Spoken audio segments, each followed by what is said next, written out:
live stream going? Not yet. Oh, yeah, now.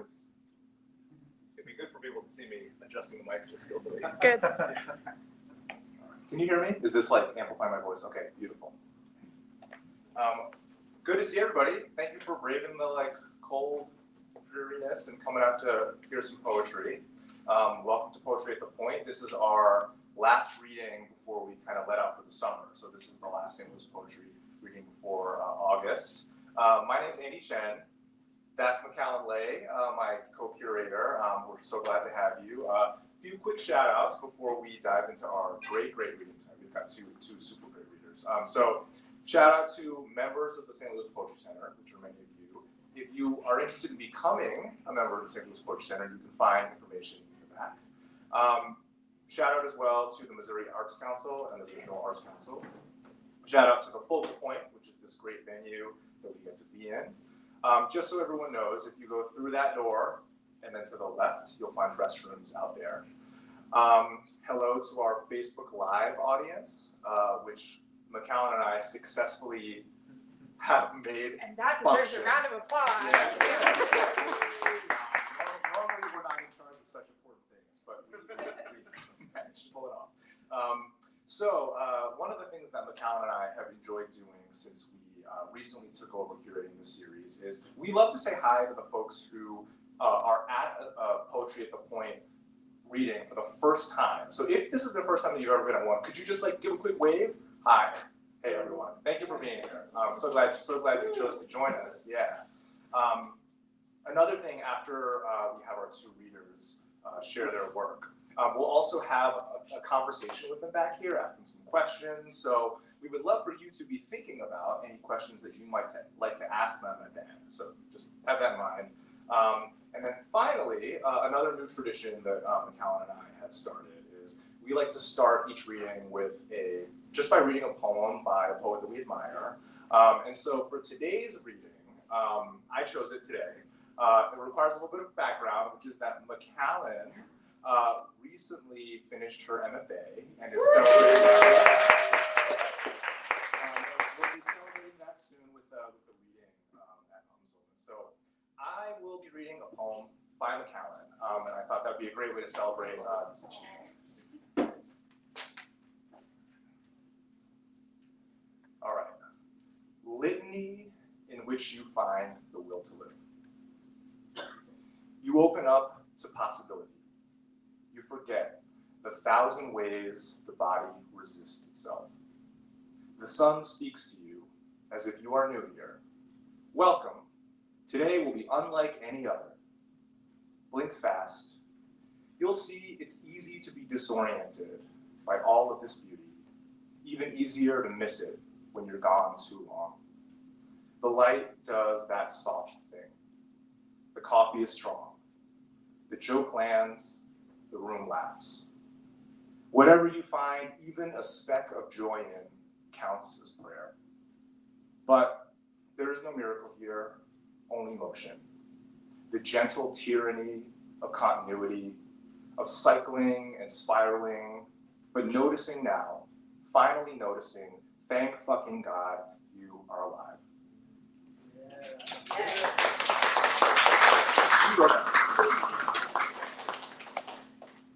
All right. Our first reader tonight is Nicole Brunette. Nicole Brunette is a St. Louis native with a lifelong fascination for the things that scare her most. Something to aspire to. When she isn't researching unsettling topics or working as a bookseller, she writes about the strange and beautiful world of bugs. Nicole recently completed her MFA, finishing her poetry thesis, Anamnesis, a collection that blends her earlier work with original art and photography. Her writing has appeared in several online music-centered magazines. Please give a round of applause to Nicole Brunette.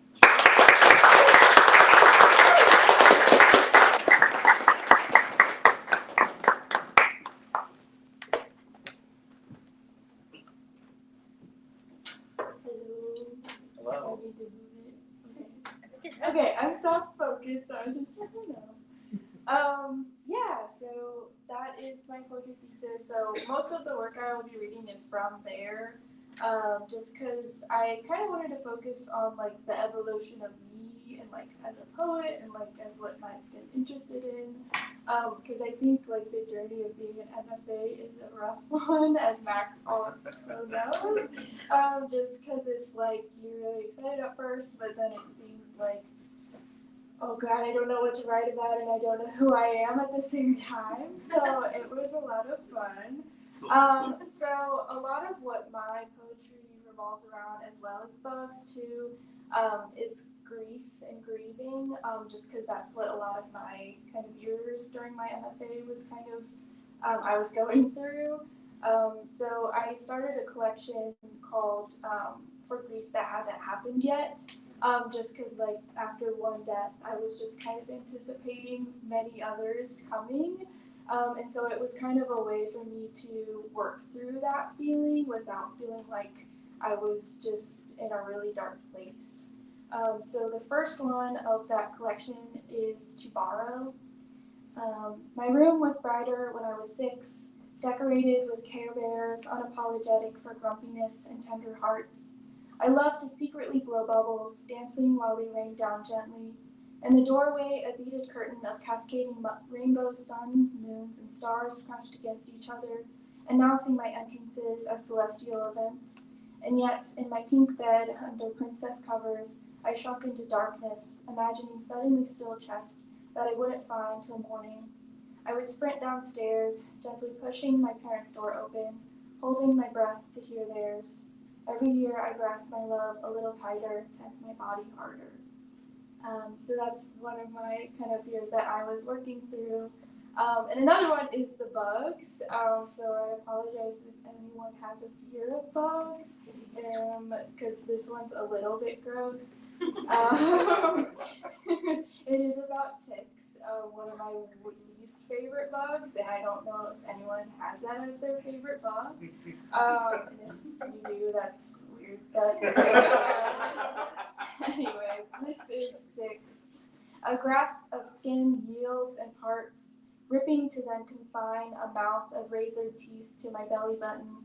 I feel its body before I see it, not a little skin tag, but rather a growing revision to silence. Attached enough that the surrounding flesh puckers, sour to the invasion of greed. Its round and wobbly body cannot speak of taste, but swallows in its pleasure, or slows in its pleasure. What they might do to me, I've always hated ticks, what they might do to me. As it grows larger, more so resembling the buffalo berries hung within the trees, this transfusion of blood, of love, grows colder. I am disgusted by its hunger, how its throat is cushioning the trickle of blood that cycled through every part of me, a reminder that this might be the only thing that I was made for, a delectable delight accustomed to accommodating. I squeeze at its belly like a pipette, hoping to reverse the transfusion, to become more of me. Its legs scramble and body flattens ever so slightly, like the physicality of a scream without a sound. But it keeps going, still rich with blood, still holding on to my dear life, now gripping onto skin like I once did to my mother.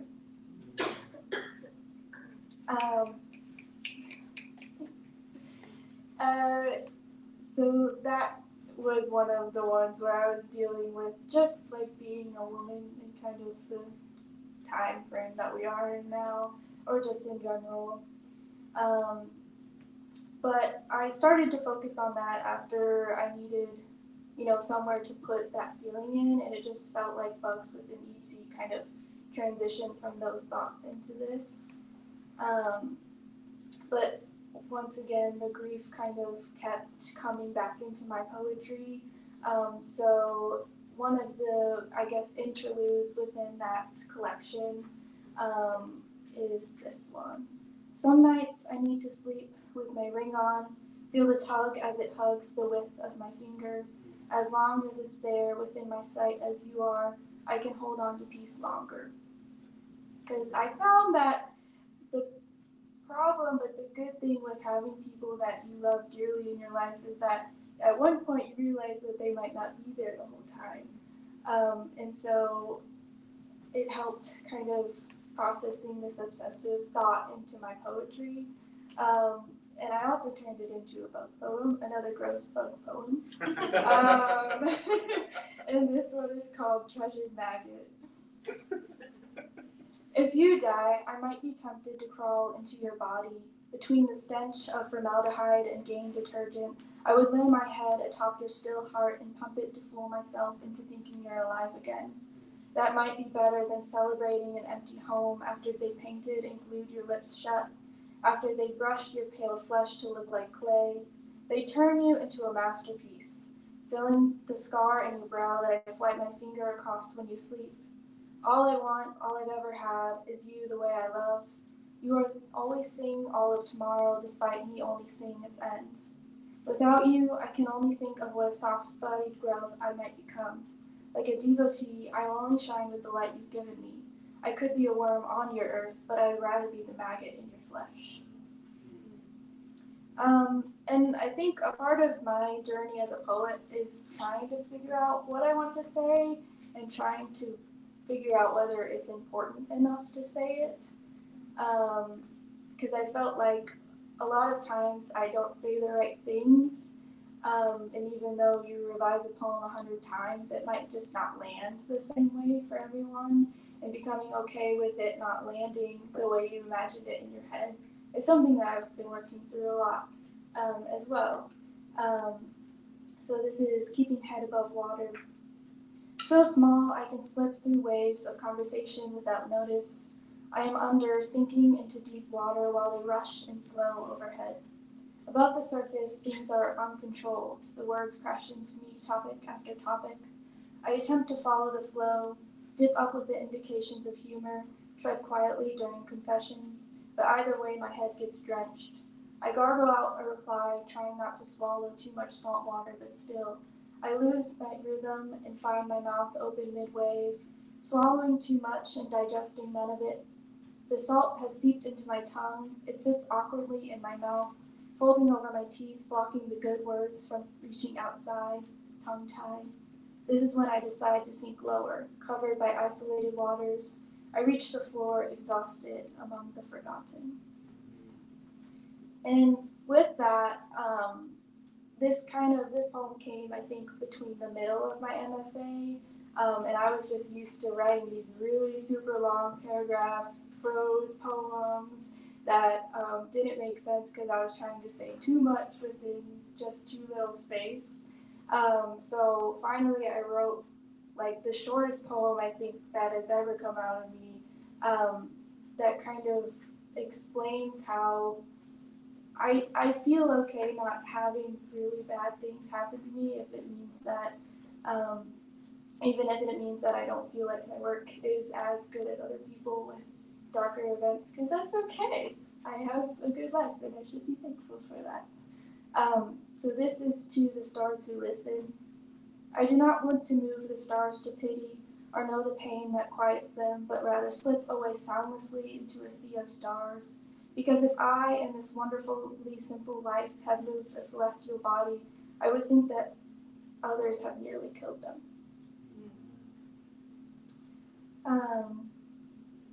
And moving kind of on, I did move past the fear of kind of losing other people in my life, and tried turning it into a positive thing, because at least, we have the time that I have with them now.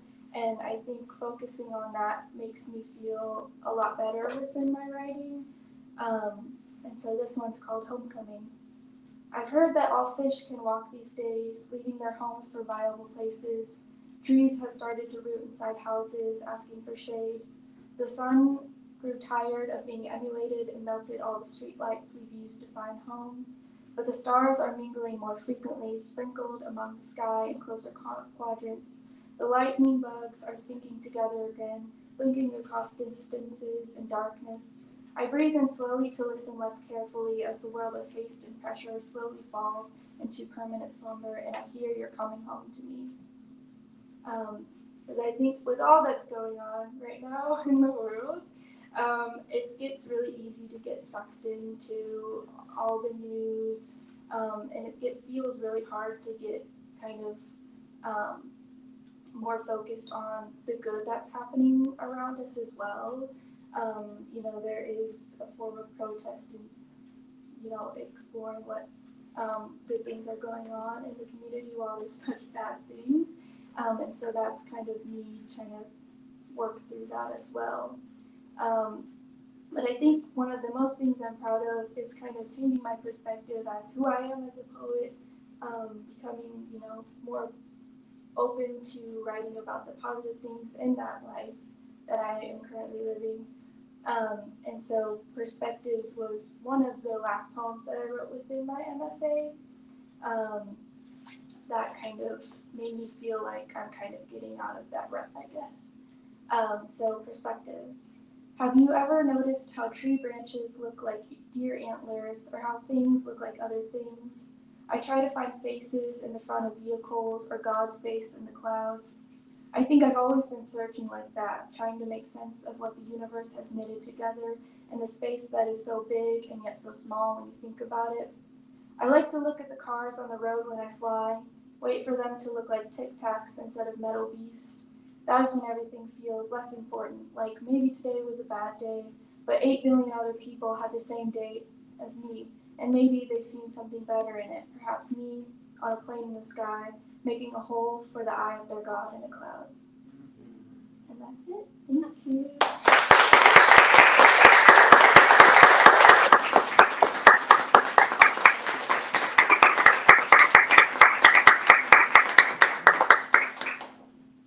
Nicole and I struggled through our MFA together, so being able to hear her poems in some, I won't say final form because they're never really final, but to be able to hear them has just been such a treat. All right, our next reader is Miguel. Miguel Barretto-García is a spoken word performer and neuroscientist in St. Louis. Their poems have appeared or have been accepted in, I can't read this, I need to zoom in, I should have worn glasses. Okay. We're gonna start over.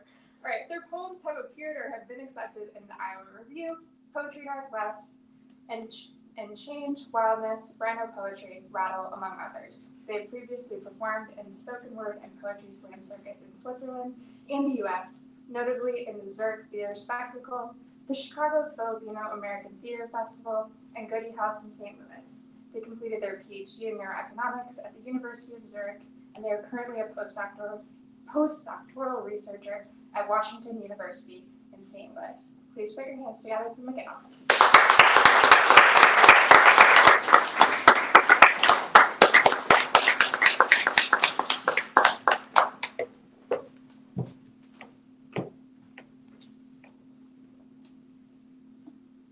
Thank you very much, Miguel, for that lovely introduction. So I'm Miguel.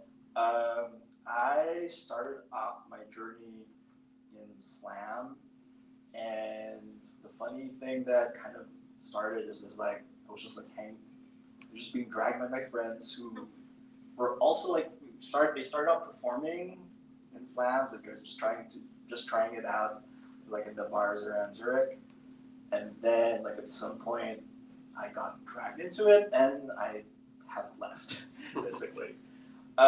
So in my writing, I tend to be very obsessive with certain topics, and one of the things that I've always asked myself, and I guess it's also a question that a lot of us may have been wondering, is what does it mean to have a body? And there are many kinds of, perspectives of how we address that question and how we call this, how we reflect on it.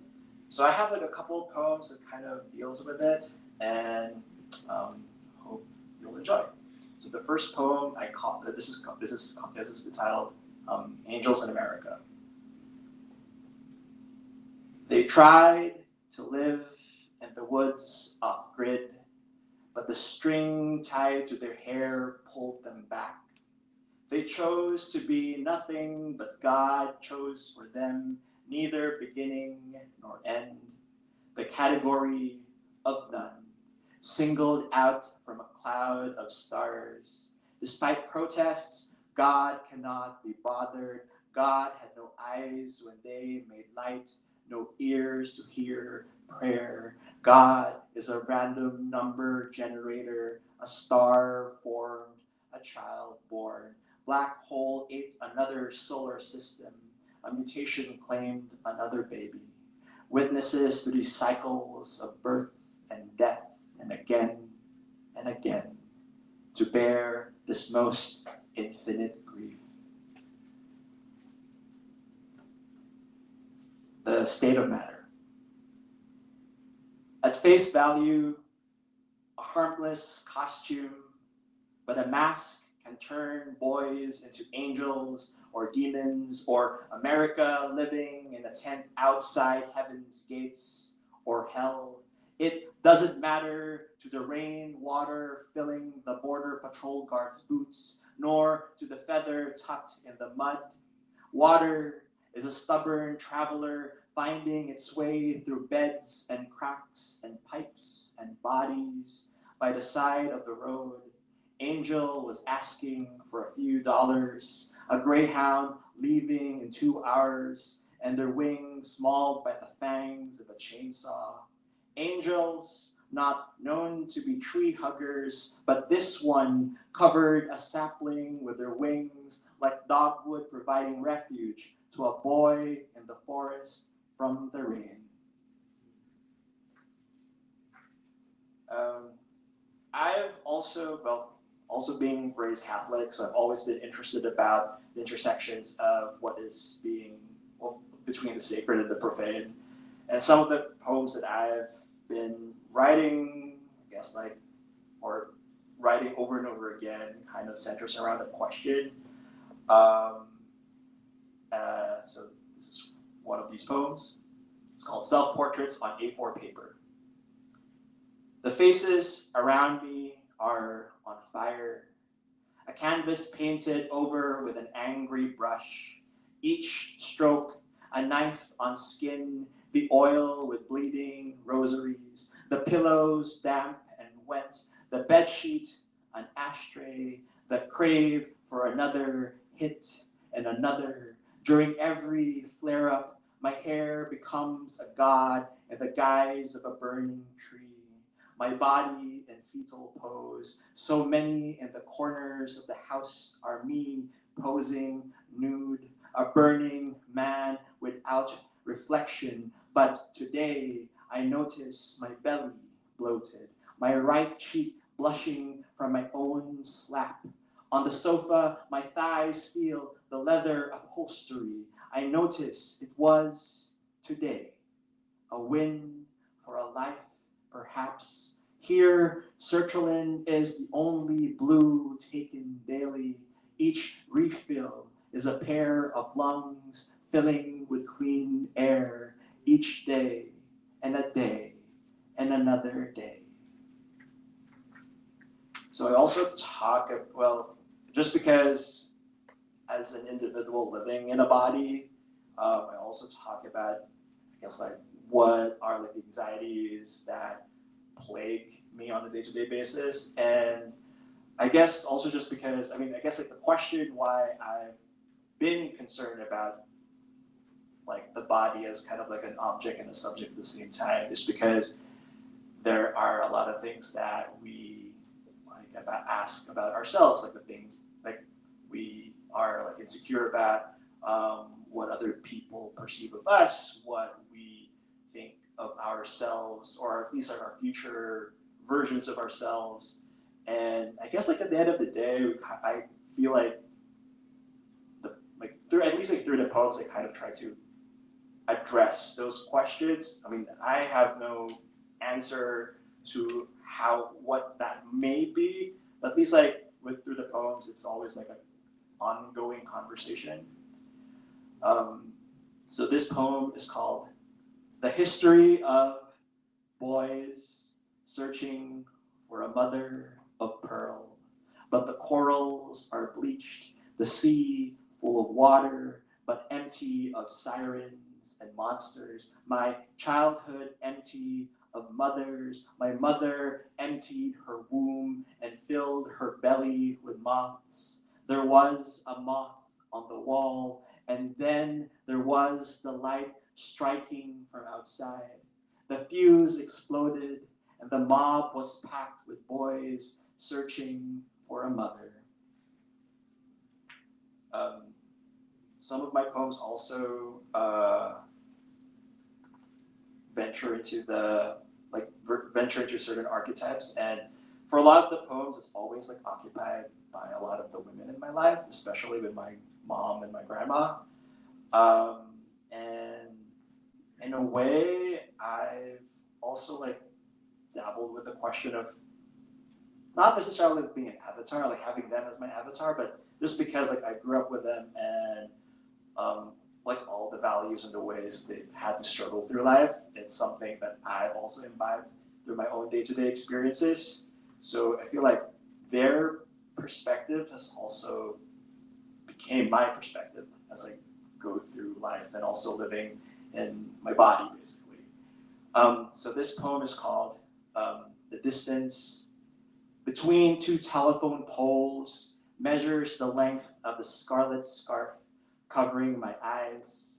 I pretend today is Halloween and I am Lady Justice, but I have kept my blindfolds to avoid my nude body.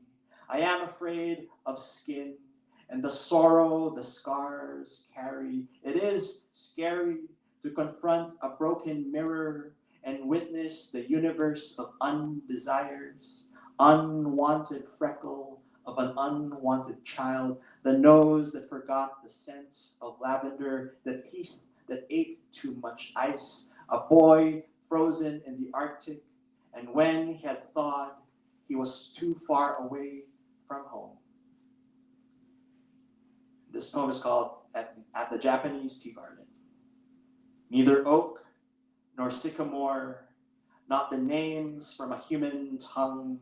A tree has a real name, spoken by the air, the eyes of a bird, the hum of stone. Names of angels are names of trees, roots wide as wings of a seraphim, uttered by severed tongues, sung by forest fire, spread by fireflies, and echoed by the branches of rivers. A tree reveals her name and the names of forgotten lovers. She unrolls her sleeve to share the cuts inside her concentric rings.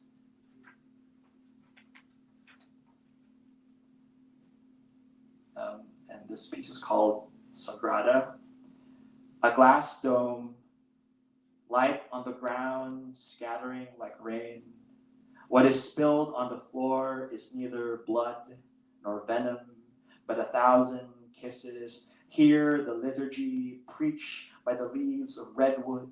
The birds, the brook sing in unison to the chorus of acceptance. Here in this cathedral, everyone walks through the trail, a sacrament. A man placed his palms on a tree trunk, and it is good. A man and a man holding hands, and it is good. They hear not the crack of bone or a pound of fist, but creaking wood everywhere. Each column bears another life. It is good here. God enters the forest, a boy. And I also, like as a kid growing up, mythology has always been something that I've been interested in. I guess like in a lot of poetry, that's also like a theme or a motif, and not an exception to that. So this poem is called Golden. It's not the K-pop D100 song. It's completely different, but it probably has like similarities. Golden is the apple that marked a man's throat with an arrow's target.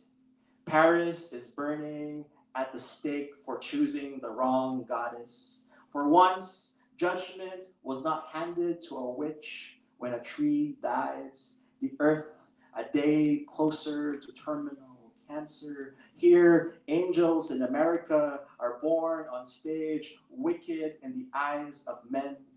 The cross mothers bear when their boys are born winged.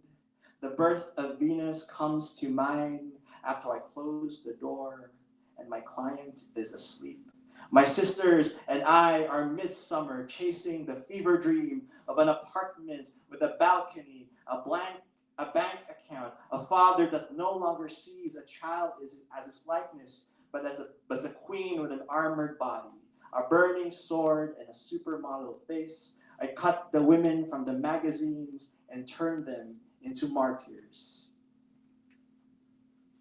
And so I also, I guess like in a lot of my poems also explores relationships and intimacies. And it's like these last few poems I try to, I guess like explore some of them. This poem is called I Mistook Her for My Mother. The scar from the leather belt, I lifted my arms, my body wrapped with a sheet of plastic.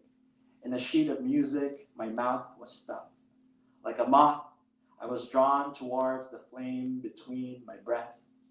I know how to make a man feel like God in the moment. I know that cables make good whips, my skin made of latex. I know the scars on my back used to bear wings. My belly bears the knuckles from the boys. But it was beautiful today. A sunny day and the air was crisp. I popped open a can and munched some chips. I noticed for the first time my thighs and my mothering hips. I spread my blanket and gave birth to many more motherly boys. And I guess like these two poems, I'm going to read, still into that theme of intimacy. So this poem is called Pluto and Charon, because I'm also like a space nerd as well, and mythologies, anything about the solar system, that's I guess like part of my MO. So Pluto and Charon. I want to make you blush, to make you want to kneel and beg before the altar of marble torsos and pray that your mouth is wide enough to receive another mouth. Open your mouth and receive the body of spit. Sit on a chair and spread like a banquet. We feast and dine like beasts. Like a child, I lick your face that feigns innocence. Take a pick. Make me cry. Make me the apple of your eye with an apple on my mouth. Lay on your spine and let me count your spine the way I count the beads of rosaries. Make me holy with your finger holding my tongue. Hold me as if we were two dwarf planets dancing to our infinite orbits. And this last poem that I'd like to share, it's called Two Boys Kissing Between the Rust. We press each other's torsos until your body and my body become clay. No one can tell us apart except the flesh wound on your arm, on my leg, on our cheeks was a kiss from a knife. Walls will not be enough to fill the etches. Borders will wear and we a pair of terracotta arms at the bottom of the sea, hidden among corals and schools of fish. You and I bound as knots of serpents on a gorgon's head. You and I petrify the police officer when we kiss and hold each other's chin like a cup that blood brothers drink while locking their arms. Thank you very much.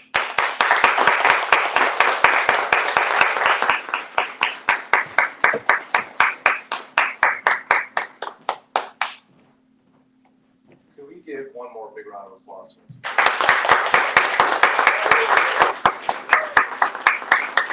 All right, so as I shared before, we're going to close with a conversation. I've got some questions for these two poets. As I said before, I invite you to think about some questions as well. So if you have any, Would love for you to ask those, but for now, I'll invite our poets back up on stage.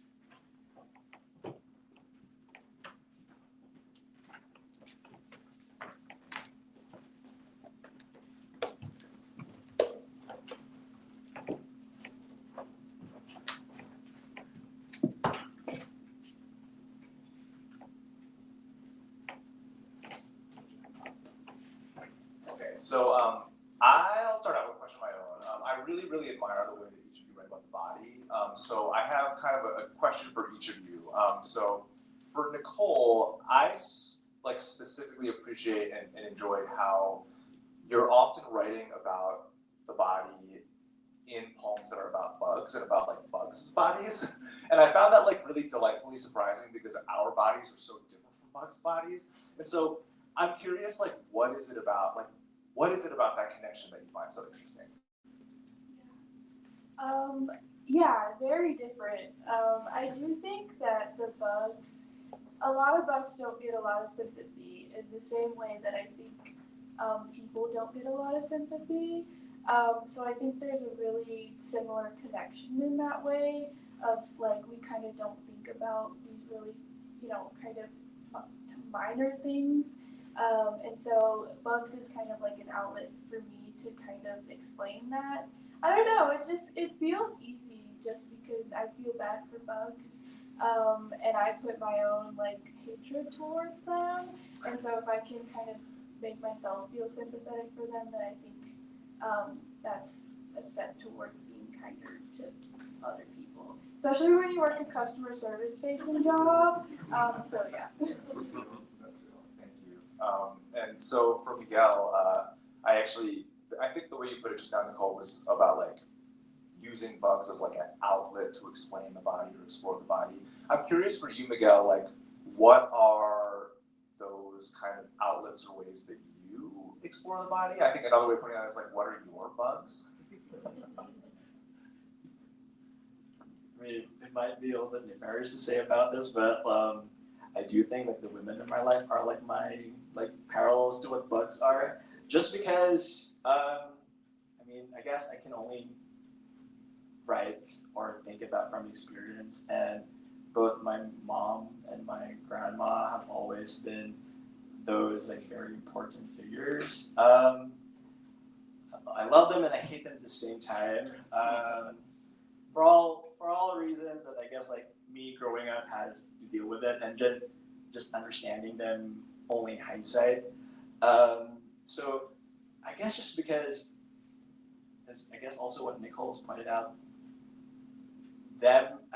I know they're family, but at the same time they're also very different bodies with reference to me. But at the same time, I've always like been fascinated with the whole idea of like, although I guess like the whole construct of gender and sexualities and also like family family roles, but at the same time I feel like among all of the people in my life, it's always like them that I feel like most responsive to, or like I connect to them so much. And I guess like growing up, I kind of started exploring that notion of like, they've gone through that experience, and they feel like I'm also living through their experiences. So how does that like square together? That's how I try to address that in my poems. All right, I'll pause it before. Mikal and I have prepared other questions, but does anybody have a question in the audience? Okay, awesome. Please, yeah, go for it. You both used imagery with celestial bodies and space and stars, and I'm just always curious to hear from poets when you're choosing to kind of zoom way out versus zoom way back in.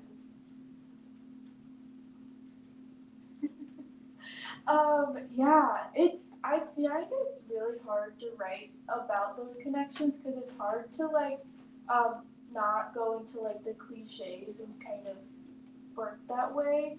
But I think just like when I'm talking about relationships, especially the ones that are super important, it's really hard not to be like, we were all made from like stardust and that kind of idea, and like this is you and I were supposed to be. So I don't know, like that kind of relationship feels like it always has to be that way for me sometimes. But I don't know. I completely sympathize with that whole notion. I guess like for me, I mean, again, writing from experience, I'm just like a nerd. I like stars, and it's always like an imprint that comes to mind. But at the same time, I've always just been very fascinated by how just like weird it is. Essentially, it's like, I mean, you have all these like cosmic materials and objects out there, and it's like, why are they there? And then at the same time, it brings to the question like, why the fuck am I here at the same as well? So it's like, and I guess like, it's the shared like shared fascination and anxiety of asking that question and just trying to get through that on a day-to-day basis. I guess like that's more or less like the connection. I don't know if the stars are also like weirded out by the fact that they're also stars.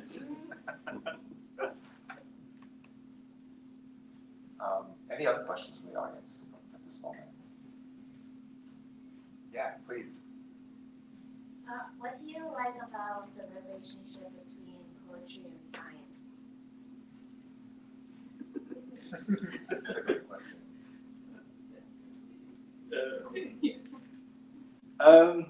That's a good question. I mean, especially that my day job is in science, and then I do poetry on the side.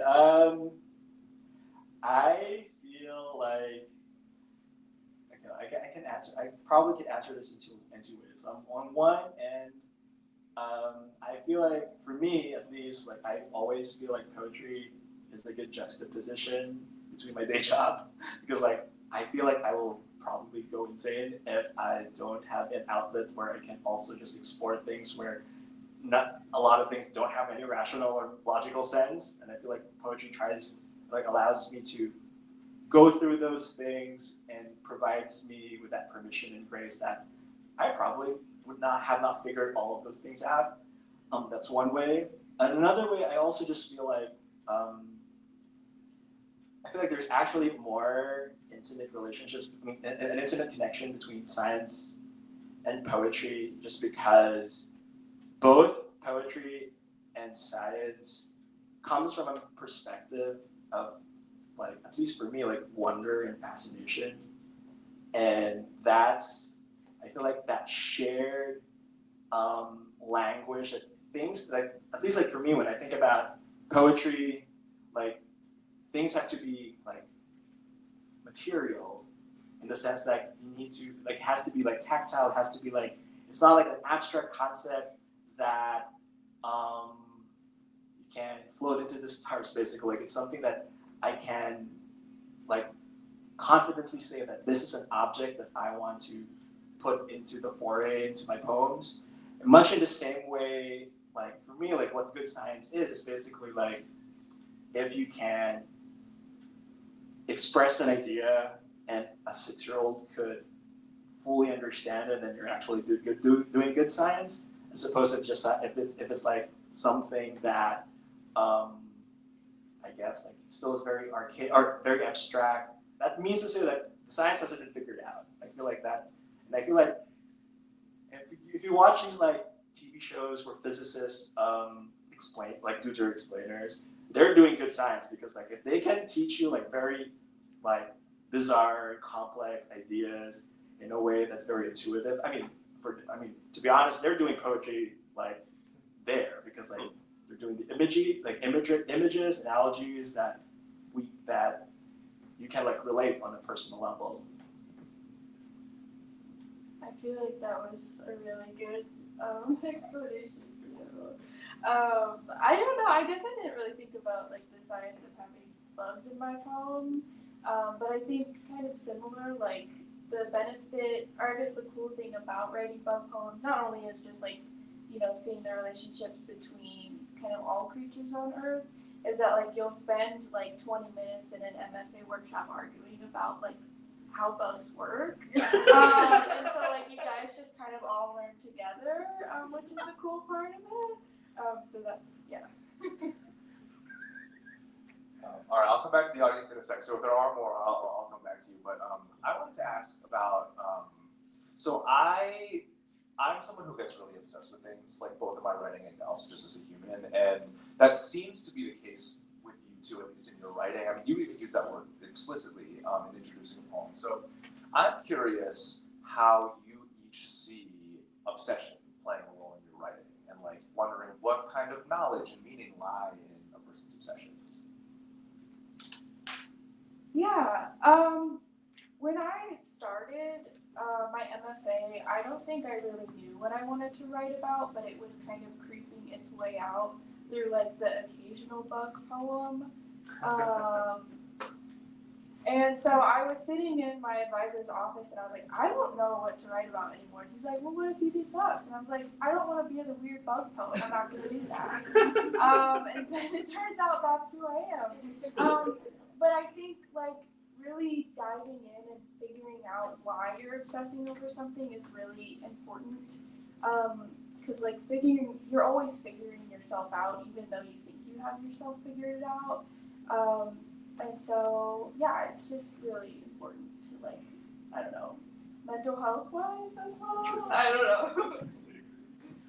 know. I guess, like, for me, when it comes to obsessions, I don't know that I've already entered an obsession up until that I've just been repeatedly, I repeat myself doing it over and over again, and I just didn't realize, like, oh, I'm actually, like, repeating, like, doing this kind of poem in a different iteration or a different version. But I feel like, I guess like when I think about it is that an obsession is like just a never-ending conversation. I feel like this, I guess in a way I could think of it as like just chatting to a friend. I feel like we have not finished this discussion. And I feel like this is going to be like another poem and another poem and another poem. Basically just like an ever-continuing conversation that I have no clue when it's gonna end. All right. Any other questions from the audience? Yes, please. It's gonna be for all three of you. Or Miguel did want to get in. Favorite bug, least favorite bug, as applicable. You already know the answer. My least favorite bug is it's either ticks or when I was little I was digging in the yard and found a maggot in there, and every time I plant things I get scared. But my favorite bug is probably it's the pink mantis. I can't think of what its actual name is. But anything that is pink and a bug I will get behind. So yeah. I'm not sure that I'm ready.